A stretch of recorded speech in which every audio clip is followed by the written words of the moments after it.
Marekani na Iran zimeashiria nia ya kufanya duru mpya ya mazungumzo ya kusitisha mapigano nchini Pakistan, huku mvutano ukiendelea kuongezeka na sintofahamu ikitanda kuhusu ratiba ya mazungumzo hayo. Kwa mujibu wa maafisa wa kikanda, wapatanishi nchini Pakistan wamepokea uthibitisho kuwa makamu wa rais wa Marekani JD Vance pamoja na spika wa bunge la Iran Mohammad Baghel Ghalibaf wanatarajiwa kuwasili Islamabad mapema kesho kuongoza ujumbe wao katika mazungumzo. Hata hivyo, serikali za Washington na Tehran hazijathibitisha rasmi muda wa mazungumzo hayo.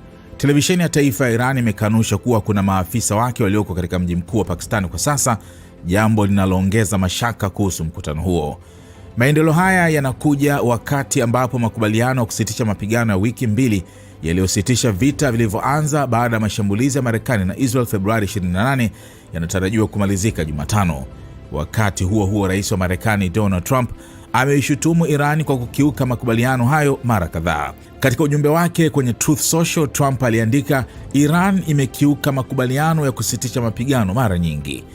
Wasiwasi kuhusu usitishaji huo wa mapigano umeongezeka huku pande zote zikibadilishana lawama. Jumapili, jeshi la Iran lilionya kuwa litalipiza kisasi kwa kile lilichokiita uharamia wa kivita wa Marekani baada ya manowari ya Marekani kushambulia meli yenye bendera ya Iran katika ghuba ya Oman. Marekani ilidai kuwa meli hiyo ilikuwa ikijaribu kukwepa zuio la majini.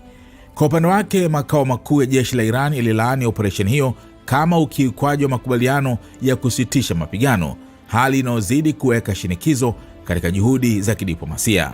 Hali hii inaacha mustakabali wa mazungumzo na makubaliano ya amani ukiwa katika hali ya sintofahamu, huku pande zote zikiendelea kubadilishana tuhuma na kujiandaa kwa mazungumzo yanayoweza kufanyika.